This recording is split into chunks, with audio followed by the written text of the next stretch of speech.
très inquiet.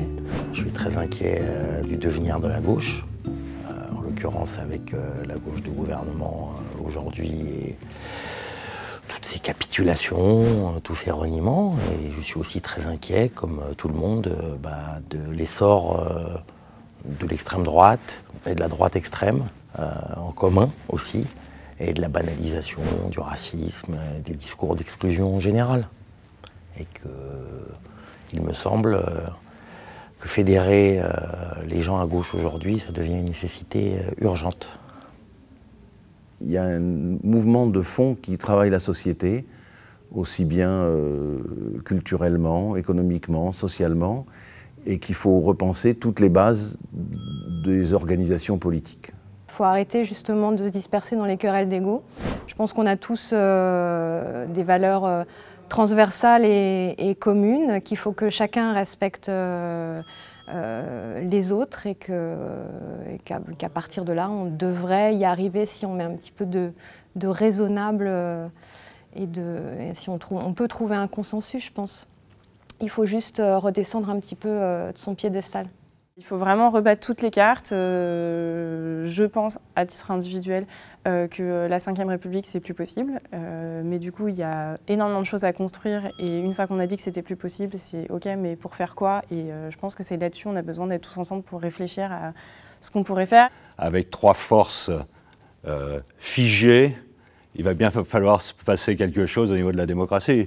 Et c'est à nous de prendre les choses en main. C'est le problème de la Révolution française. Lorsque le système est bloqué, la responsabilité, elle est dans le camp des citoyens, elle n'est pas dans le camp des politiques. On ne peut pas démissionner, on n'a pas le droit. De toute façon, on n'a pas le droit et de toute façon, la situation est trop difficile pour qu'on démissionne. Enfin, moi j'ai le sentiment qu'il y a quand même cette responsabilité que chacun doit avoir. C'est d'essayer de faire quelque chose. Voilà, on n'a pas le droit de démissionner, il faut tenter quelque chose.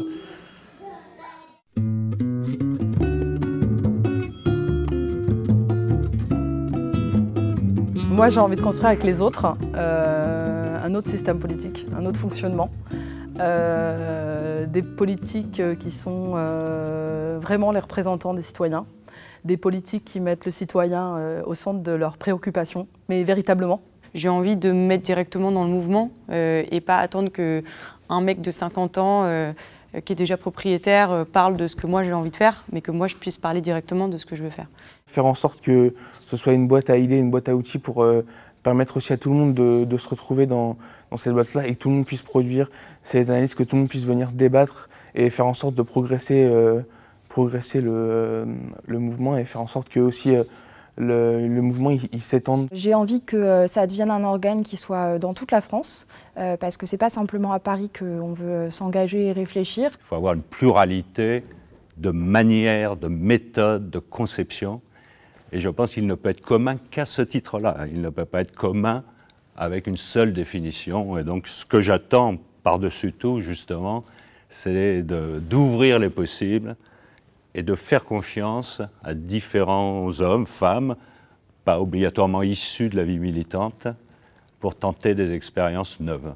Ce que j'attends, c'est un certain nombre d'initiatives sur des questions importantes. On peut en prendre une, par exemple, c'est celle des réfugiés, mais en défense de ces populations, des prises de position, la participation au mouvement social, des idées qui soient mises en avant. Je sais que l'Europe est un grand blocage pour que les choses bougent, parce que c'est par là qu'on tient les gens, c'est par l'économique qu'on tient les gens. Donc c'est par là, certainement par là qu'il faut faire bouger les choses. Mais parce que la France, ça suffira peut-être pas. Peut-être qu'un mouvement commun, il faut le faire européen, peut-être mondial, enfin faut... Voilà.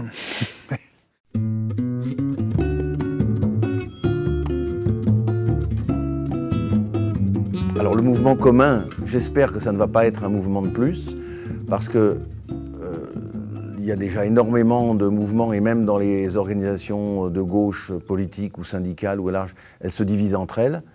Donc c'est pas trouver un plus petit dénominateur commun, c'est vraiment trouver un autre fondement pour changer la société et faire que les gens se trouvent bien ici et maintenant. J'attends une vraie implication des gens, réel, pas juste parler. Si c'est juste un club de philosophie, ça ne m'intéresse pas. Je veux quelque chose avec des vraies actions, une vraie concrétisation de ce qui a été dit, échangé, et pouvoir avancer avec ça. À minima, il faut que ça devienne quelque chose. Moi, la crainte, c'est que ça retombe.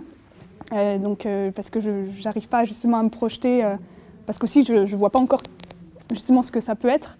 Donc je suis convaincue qu'il faut que ça continue. En tout cas, si on sent aujourd'hui qu'il y a vraiment une dynamique et un mouvement qui se crée, qu'on arrive à se trouver des perspectives ensemble. Après, sur la forme en tant que telle, c'est peut-être plus ça qui m'inquiète, c'est que je ne sais pas ce qui est le plus pertinent, je ne sais pas par où il faut qu'on commence. La notion de pluriel et de commun est très large. Je pense qu'il faut essayer de la garder, que ça va être difficile mais nécessaire, et que le plus gros du travail pour que ça fonctionne, ça va se trouver là justement. Comment est-ce qu'on va intégrer tous ces pluriels et toutes ces idées et toutes ces possibilités dans une espèce de tout qui peut fonctionner de manière commune. On va construire en marchant. Voilà, moi c'est l'intérêt que je vois à ce... Et du coup, il n'y a pas d'enjeu, il n'y a pas de rivalité. En principe, on devrait transcender tout ça pour être sur du concret, l'utopie concrète, oui.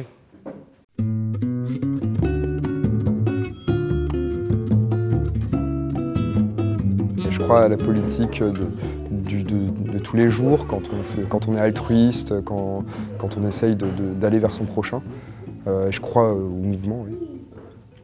Aujourd'hui, j'ai vraiment envie de pouvoir sentir en fait, la dynamique qui se crée et de pouvoir voir si effectivement ça me donne espoir ou non.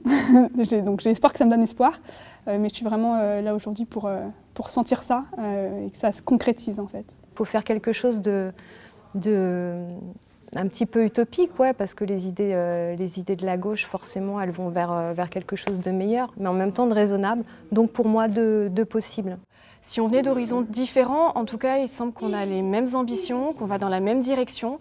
Et ça, je crois que c'est vraiment nouveau et plein d'espoir. Il y a une convergence des idées, une volonté de faire synergie, et ça me plaît.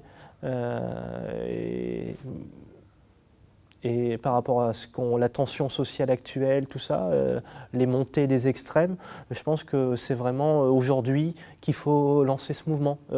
Il est l'heure, il est temps. Il y a un enthousiasme, ça je trouve ça bien. Et je pense que c'est ça aussi, enfin, il faudrait que ça soit aussi au centre de la politique aujourd'hui. Ce qu'on fait, c'est voilà, quelque chose qui dise un peu d'entrain, un peu de bonne volonté pour essayer de prendre un peu le taureau par les cornes et de faire des choses voilà, dans une espèce d'esprit un peu bienveillant et voilà, toutes ces choses-là, mais qui permettent effectivement de rendre ça un peu moins chiant et un peu moins déceptif surtout. Ouais, je sais pas, moi je crois que la politique ça peut être gai.